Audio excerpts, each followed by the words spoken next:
Welcome to Verbal Pick Radio, where we give you a verbal image of life, and we are everyday people. Got my partner Low Key in the building, man, as usual. What's up, brother Low Key? What's going on, brother Black? Man, you know how we do it. Look, definitely we want to talk about policing, but in a militarized fashion, and can we actually militarize or quote unquote police ourselves, or do we need outside individuals to shape and mold our security and security for our women?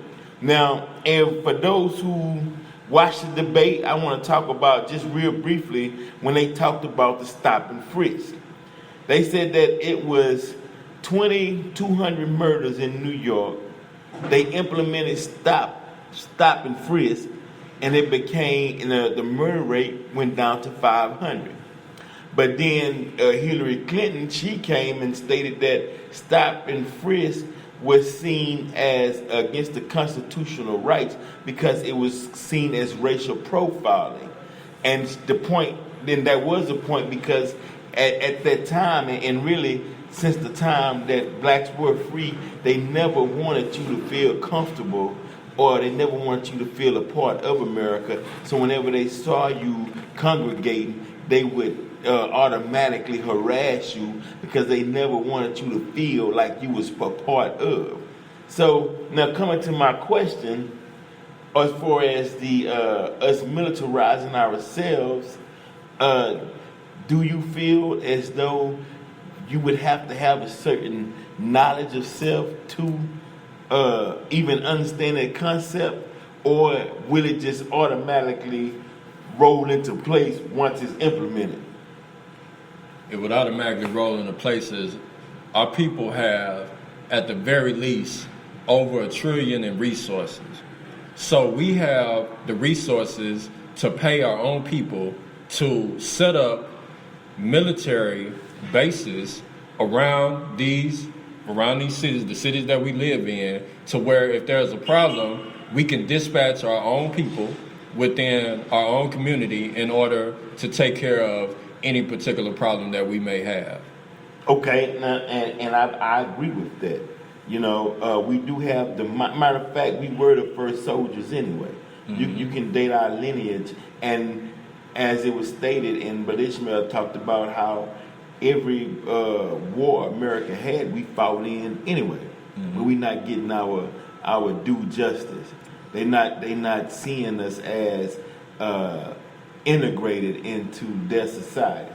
Okay, well we can see that, but the other thing is, if they have a narrative that you can't put a group of black people in one spot without fights breaking out, how do you judge justly without being biased? I mean, how can a person weigh the information and make a just decision without being biased to one side if they subliminally have part of that tribe in their system? Meaning, you know, a lot of us that came to this country, that came from the continent of Africa, came from different tribes. So instinctively, you lean towards the theory or the mindset of your particular tribe.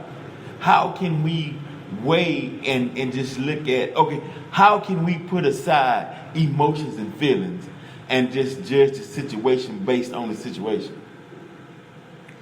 In regards to if our people get into an altercation and... Two sides.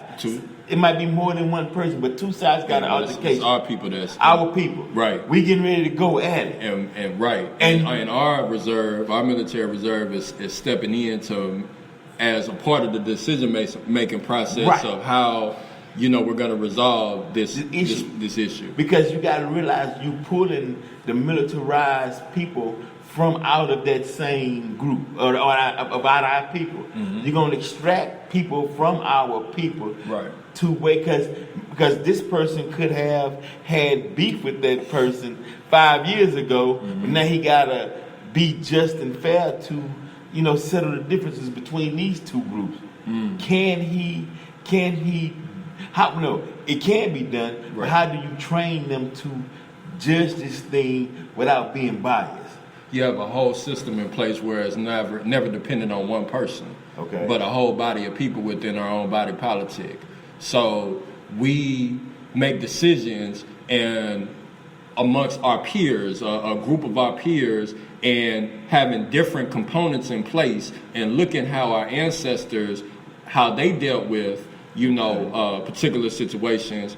And we can get into details on another podcast on some of the things that our ancestors did when these situations came up, because they involve spiritual aspects and as well into the whole equation. So we have a group of our people in different components in order to come to some type of decision when it comes to any issue that we have amongst each other. Because this, whether people know it or not, this is one of the most serious conversations you can ever have dealing with black people in America. Definitely. But now, so we saying that when we write out some bylaws or some rules, pass them out to the people first and get them understanding on what will be accepted and what will not be accepted, and then implement those rules. Meaning we try to infiltrate a slave mind. Right. And a slave mind is a mental disorder in 2016. Right. You have a slave mind, then something is wrong with you. So come on, man, but damn. Okay, look, you got a slave mind, right? Mm-hmm. But then that's you engram. Right. So you got to pull out that you need a system in play to unlock the slave mind, and we've been trying to unlock the slave mind since 1555.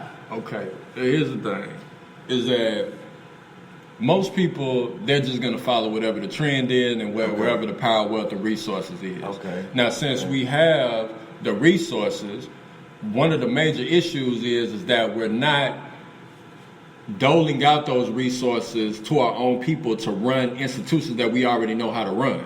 Right.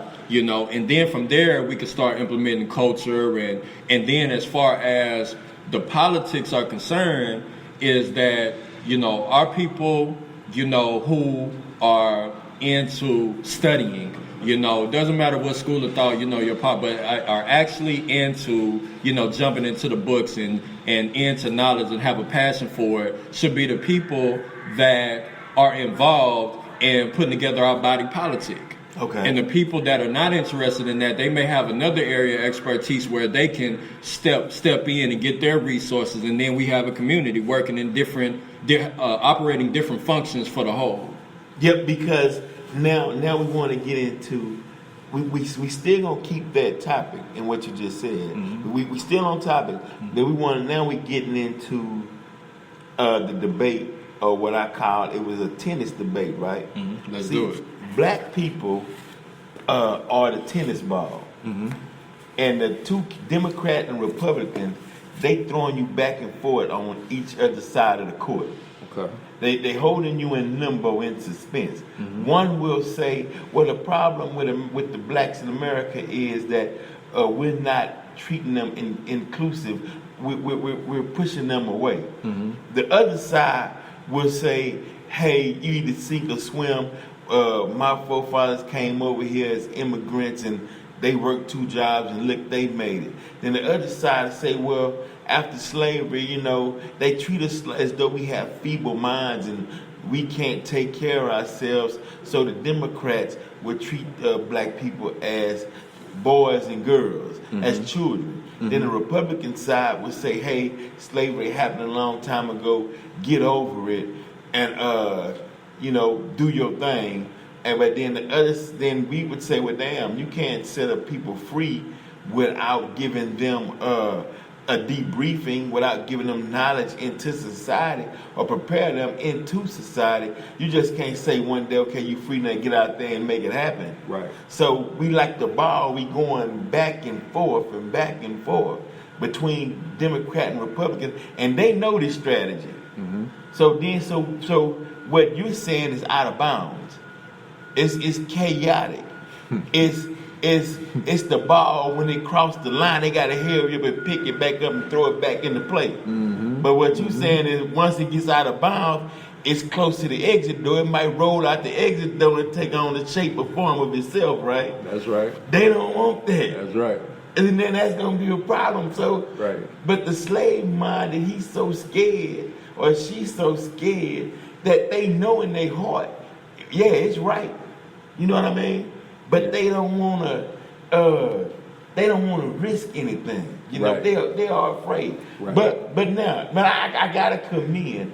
You know, you do have a system that was set up because Ms. Farrakhan said that business is warfare. See, the first thing that Master Farah Muhammad taught was you put your military together, then you do your business. And they're gonna be coming after you. Okay. So you gotta, you Okay. right.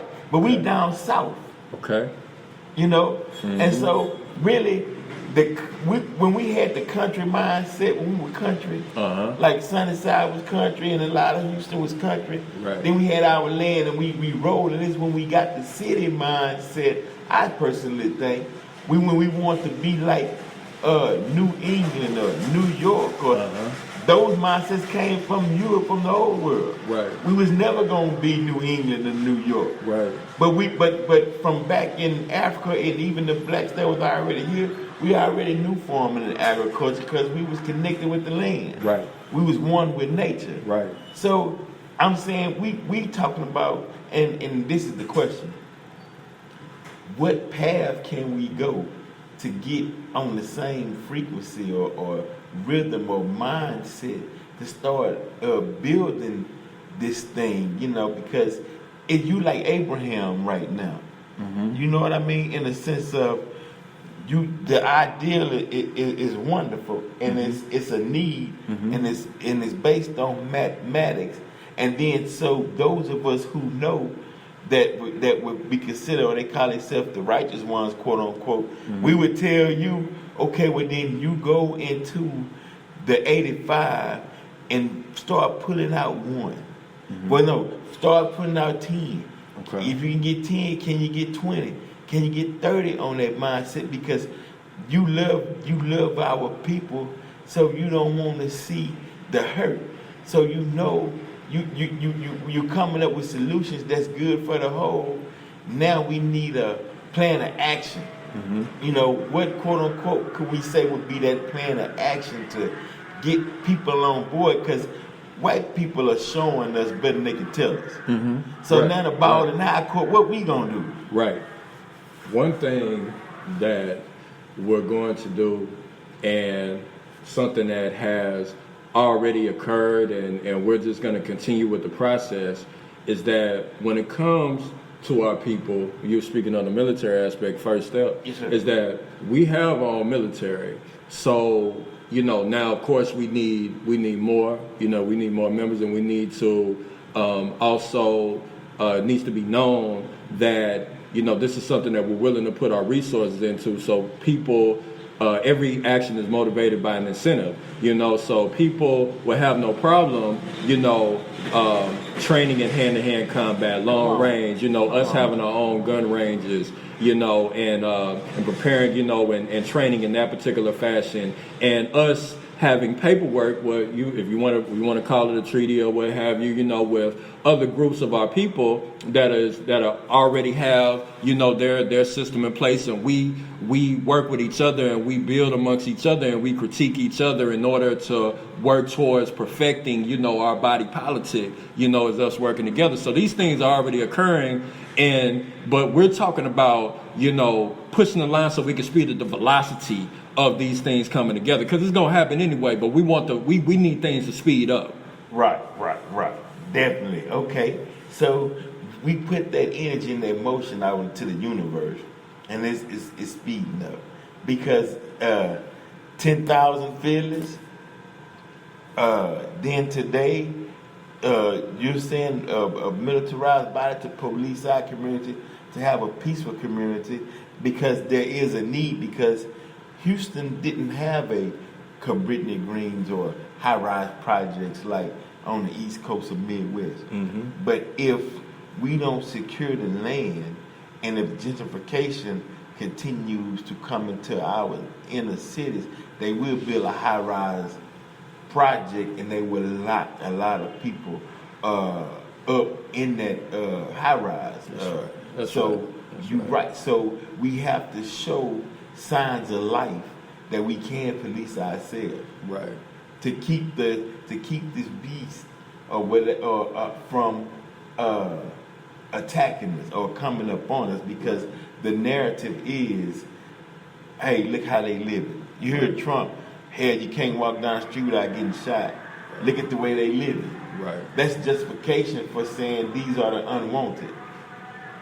Now, I want to add this piece, is that I was looking at this show, and it was Naruto actually, and they were building on this concept. They had a group that was amongst the whole tribe, and this particular group, they were policing through the village, and they were looking for dirt, and they found dirt.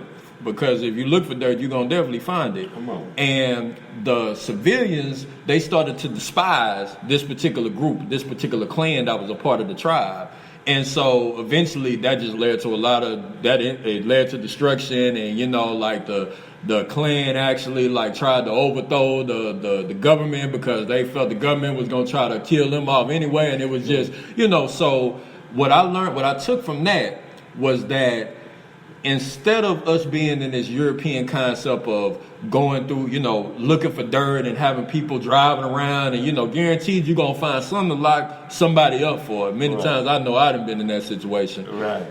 I feel that a superior methodology is for us to have a military reserve. We have something in place. We have different bases in place throughout the city that just in case we need to call on our people, if there is some situation that needs to be resolved by people who will have an expertise in this area of interest, which is protection, then we could call them out and be able to handle that. Because I know when, you know, I got into that car accident, didn't no police show up. I'm on a busy highway, bumper to bumper traffic, ain't no police show up. So it's not like, you know, we don't have to wait.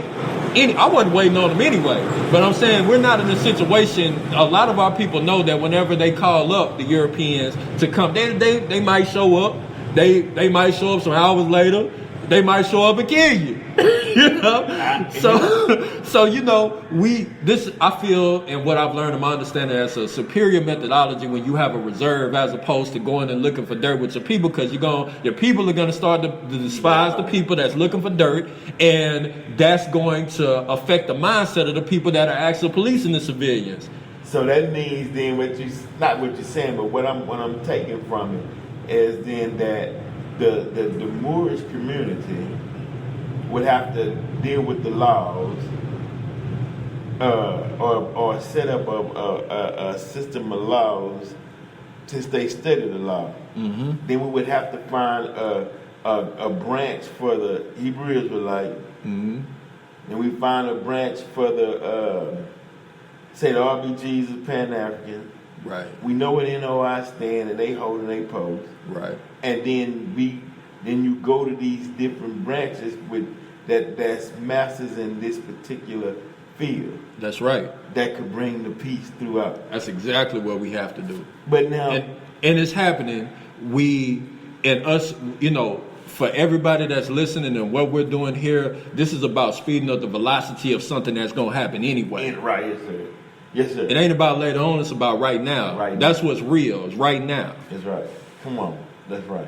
I can visualize that, because that's how it was, and it was broken down, and now we're putting it back together.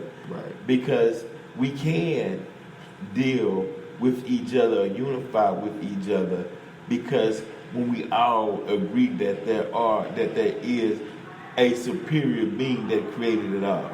Mm-hmm. And the reason why that's important, that way nobody gets the big I or the big head, or I am the ultimate one. Right. You know what I mean? Right. So that way you can always be humble at heart. Right. And then we can move out on action. Right.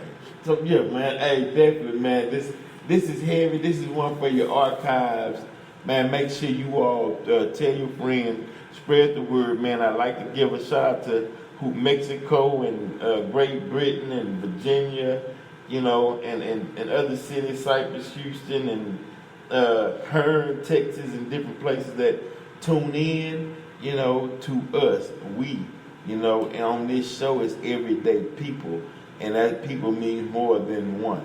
You know, we're a gathering body, and it's definitely growing. So, man, thank y'all for tuning into the show. And Brother Lil Key, you got anything you want to say before we close out? I just want to thank y'all as well. Everybody that's tuning in and spreading the word. Yeah. Y'all keep looking out, man. More to come. Verbal Pick Radio, we out. Yeah.